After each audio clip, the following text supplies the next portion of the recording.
Welcome to the video. I'm going to be tearing down this Acer Aspire 3 laptop. It's come in and it looks like it's got a fault with the screen cable. The symptom is it's flashing, it's flickering, so we're going to take a look inside. We've got to take the back off and we may have to take the front of the screen off to check the cable. Okay, so I'm going to start by undoing it. Right, screwdriver bits. Leave that one. Close. Away. Right, get in here. This has 10 screws in it.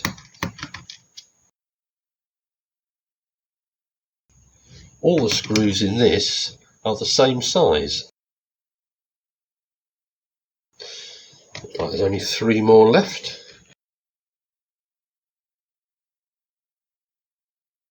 Right, now we've got to get inside this. Okay, got that off. Let's have a look. Probably have to go and pop the side off. So let's have a look, see where the does look like it connects along the bottom. There we are.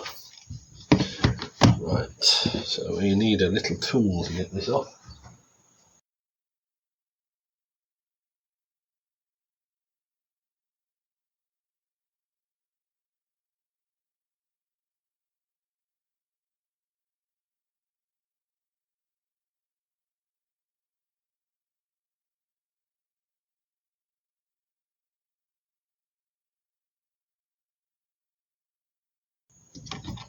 Right, there we are. We're now inside the machine. Not a lot in here, is there? This is the battery. This is the central processing unit cooling system. This is the central processor. And it's attached to the board, so it can't be upgraded. Looks like it's got a RAM slot, and there must be another one on the other side of the board, I would think.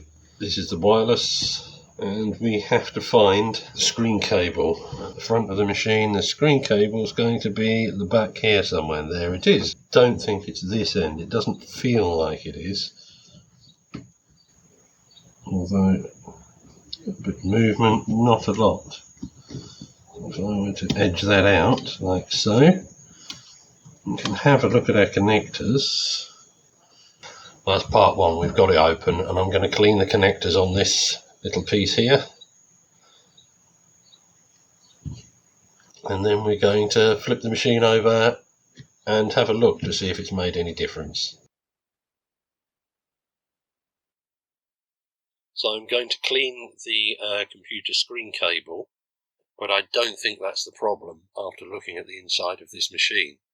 So what I'm going to do now is put it back together, and I'm going to take the front off the computer and then check the connections on there. I'm probably going to have to take the screen out and look at the connections and see what's happening.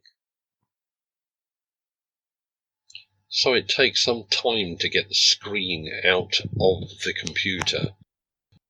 It's kind of secured in there, so you've really got to get inside there and make sure that all the cables are in the right place once you've put the cable that you want in the right place, if that makes any sense. So it turns out that the screen cable didn't have enough slack on it, so I'm repositioning that screen cable so that it doesn't pull out the back whenever you move the screen. That's quite a result. No new screen cable needed, it's not a broken wire. So it just needed repositioning. And now get the machine back together and fix the Google Chrome issue. So it's taken some time to get it all up and into position. The thing with computers like this and cables like this, it does take some time. Getting them out of the place and getting them into the place that they're supposed to be is quite difficult and is very time consuming. This video that you're watching has been sped up 15 times, so the actual amount of time it took me is not really reflected. So keep that in mind. It doesn't take 5 minutes to get a machine apart, get in there, reposition everything, and put everything where it's supposed to be. So we've got everything where it's supposed to be, and we're putting the machine back together, and it's ready to go.